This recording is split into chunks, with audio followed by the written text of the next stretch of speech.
ऐसा व्यक्ति नहीं है जो न जानता हो कि भारतीय जनता पार्टी की सरकार में झूठे इनकाउंटर हो रहे हैं। ये पहला झूठा इनकाउंटर नहीं है यूपी का, तमाम इनकाउंटरों पे उंगली उठी है। जाति के आधार पर समाजवादी पार्टी उसके समर्थन में खड़ी हुई है। हमारी प्रदेश की सरकार की प्रतिबद्धता है कि अपराधी अपराधी होता, अपराधी की कोई जाति नहीं होती। महर्षि योगी जी के नाम पर जो ट्रस्ट था उसमें भी कुछ अधिकारी लोग घुस गए, पता लगा है,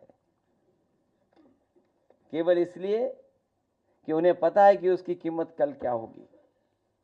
तो एक तरफ तो जहां ये लूट मची उत्तर प्रदेश में, वहीं अन्याय की सब सीमा टूट गई हैं। अभी हमें सुल्तानपुर के परिवार के सदस्य मिले जिनके बेटा इंजीनियर। कोई कल्पना कर सकता है आज के समय पर कि मुंह पर टेप लगा दिया जाए, हाथ पैर बांध दिए जाएं और पीट पीट करके उसकी जान ले ली जाए? क्या ये सुल्तानपुर की पहली घटना थी? इससे पहले भी इसी तरह की घटना हुई थी। अगर आपको याद हो कि भारतीय जनता पार्टी से संबंधित रखने वाले ने एक हत्या की थी वहीं पर सुल्तानपुर में। और अभी जो झूठी कहानी पढ़ी जा रही है इनकाउंटर को लेकर के, कोई ऐसा व्यक्ति नहीं है जो न जानता हो कि भारतीय जनता पार्टी की सरकार में झूठे इनकाउंटर हो रहे हैं, हत्या की जा रही है।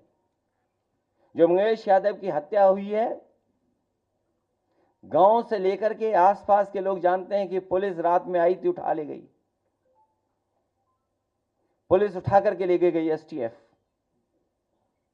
और सोचिए आप कैसी कहानी गढ़ी गई कि उसके पास नया बैग था,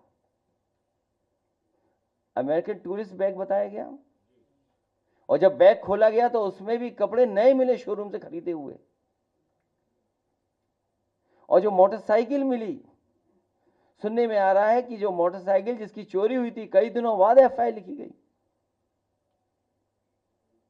और उसके घर परिवार के लोगों के मां का इनको दर्द समझ में नहीं आ रहा, बहन के आंसू नहीं समझ में आ रहे हैं।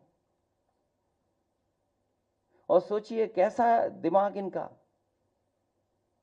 सरकार ने कैसी होशियारी दिखाई कि चप्पल में इनकाउंटर कर दिया। बताइए आप, कैसा दिमाग है इन लोगों का, क्या होशियारी दिखाई। कौन नई तस्वीर देख करके बता सकता है कि यह झूठा इनकाउंटर हुआ था? और यह पहला झूठा इनकाउंटर नहीं है यूपी का, तमाम इनकाउंटरों पे उंगली उठी है। जिस समय पहला इनकाउंटर नोएडा में जिम इंस्पेक्टर को हुआ था, उस समय भी हम लोगों ने कहा था कि पुलिस वालों ने लूटने के लिए, दबाव बनाने के लिए हत्या का प्रयास किया है, और उस समय भी कार्रवाई नहीं हुई है। अभी तक जितनी भी हत्याएं हुई हैं या इनकाउंटर हुए हैं, सबसे ज्यादा पीड़ित परिवार के लोगों की हत्या की है सरकार ने। हम लोग न्याय दिलाने के लिए सदन से लेकर के और संघर्ष के बीच में भी जाना पड़ेगा, तो समाजवादी लोग पीछे नहीं रह सकते। सुल्तानपुर की घटना में वांछित अपराधियों को हमारी पुलिस ने गिरफ्तार किया और पुलिस मुठभेड़ के दौरान एक व्यक्ति मारा गया। अब जाति के आधार पर समाजवादी पार्टी उसके समर्थन में खड़ी हुई है। हमारी प्रदेश की सरकार की प्रतिबद्धता है कि अपराधी अपराधी होता, अपराधी की कोई जाति नहीं होती। मैं कहना चाहता हूं कि हमारे साथ सर्व समाज के लोग जुड़े हैं। हमारी सरकार किसी व्यक्ति विशेष की सरकार नहीं है, यह सबकी सरकार है, सबके हितों की चिंता करती है। लेकिन हमारी जिम्मेदारी है हम प्रदेश में कानून के राज को स्थापित करें और हर स्थिति में लोगों को भयमुक्त वातावरण प्रदान करें। हम जब जानते हैं कि इस घटना में जो लोग वांछित थे उनके पास से गिरफ्तारी के दौरान 2.5 किलो से अधिक सोना बरामद हुआ है। जो दिन दहाड़े लूट हुई थी, 2.5 किलो से अधिक सोना बरामद हुआ है।